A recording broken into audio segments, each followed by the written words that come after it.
السلام علیکم دوستوں، میرا نام ہے وقار اور آپ دیکھ رہے ہیں وقار ٹی وی۔ دوستوں، قدرت نے ہمارے سیارے زمین کو ہزاروں نعمتوں سے نوازا ہے۔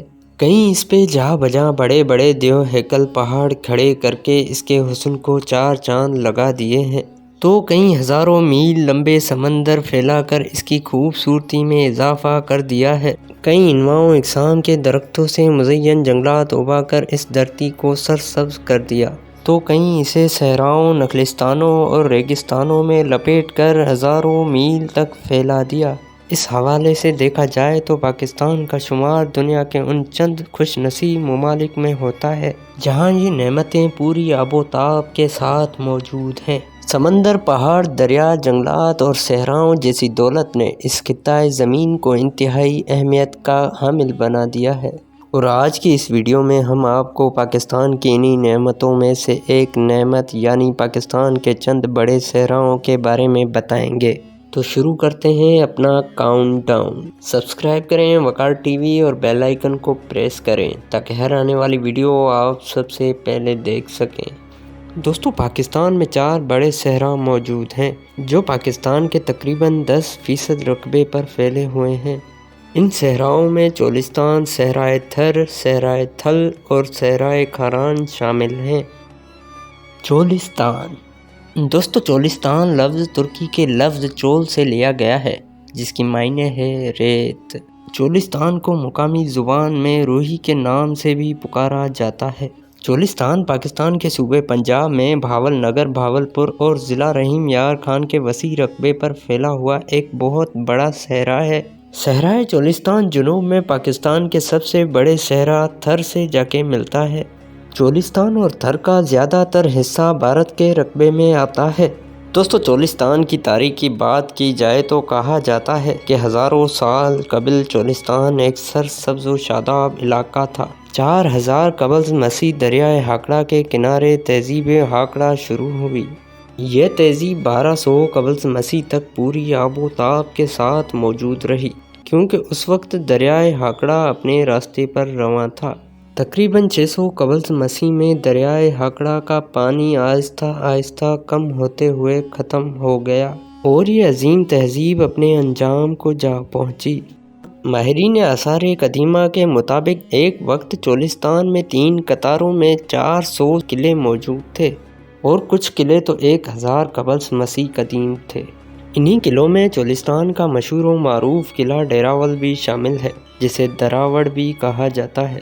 یہ قلعہ بھاولپور سے 80 کلومیٹر کی مسافت پر صحرا کے وسط میں موجود ہے۔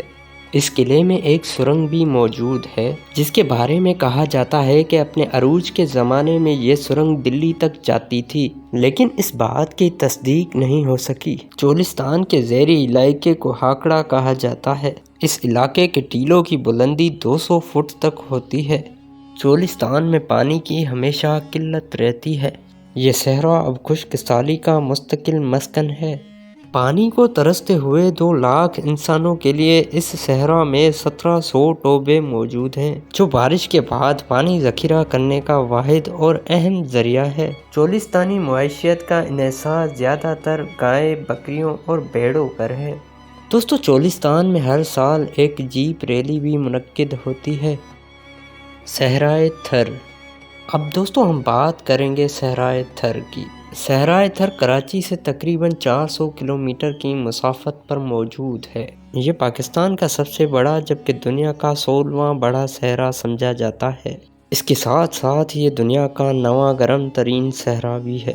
اس کا رقبہ تقریباً 2 لاکھ مربع کلومیٹر ہے، جس میں 1,20,000 مربع کلومیٹر بھارت کے اندر پھیلا ہوا ہے۔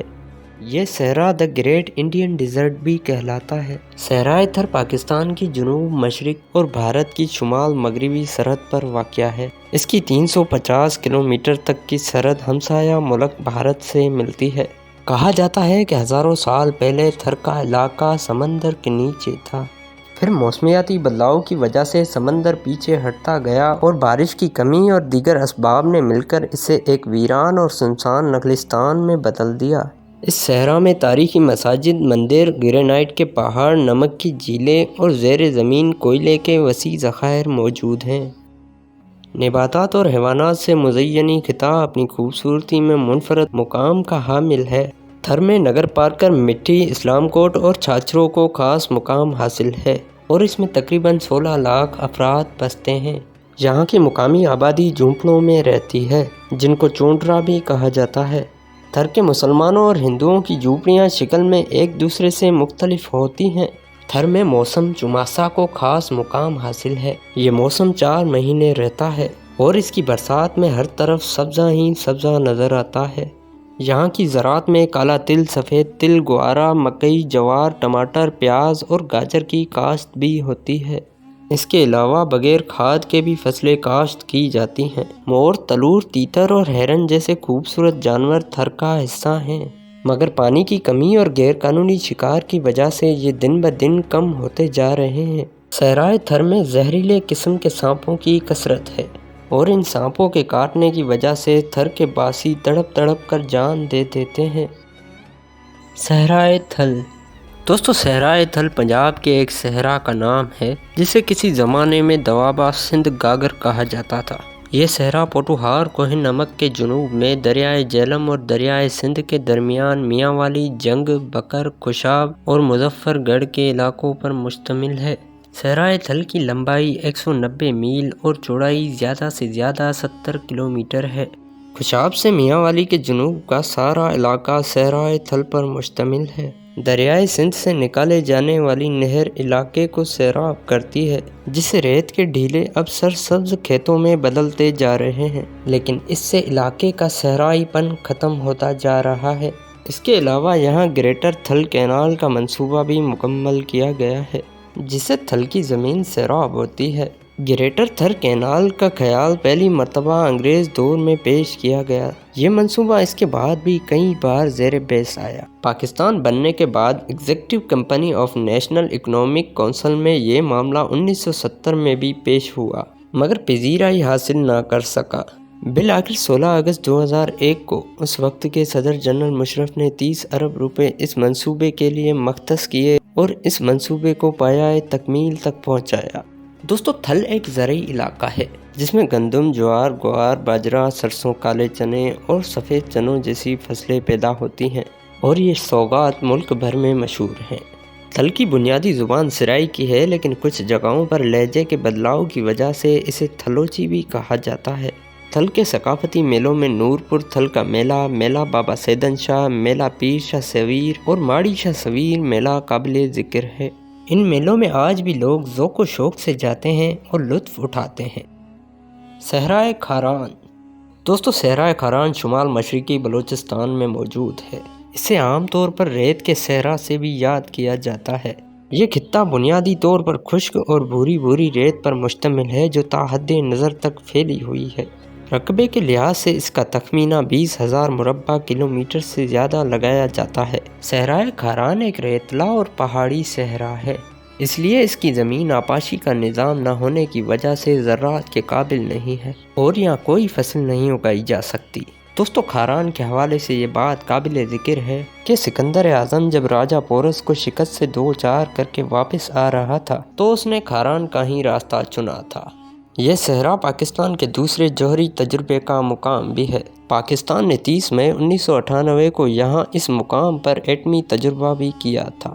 کھاران کی معیشت کی بات کی جائے تو یہاں پر کاروباری بنیاد پر کپاس سے بنے ہوئے خوبصورت قالین تیار کیے جاتے ہیں اور پوری دنیا میں پسند کیے جاتے ہیں۔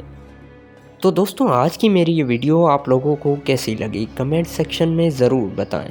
مزید ایسی اچھی ویڈیوز دیکھنے کے لیے میرے یوٹیوب چینل کو لازمی سبسکرائب کریں۔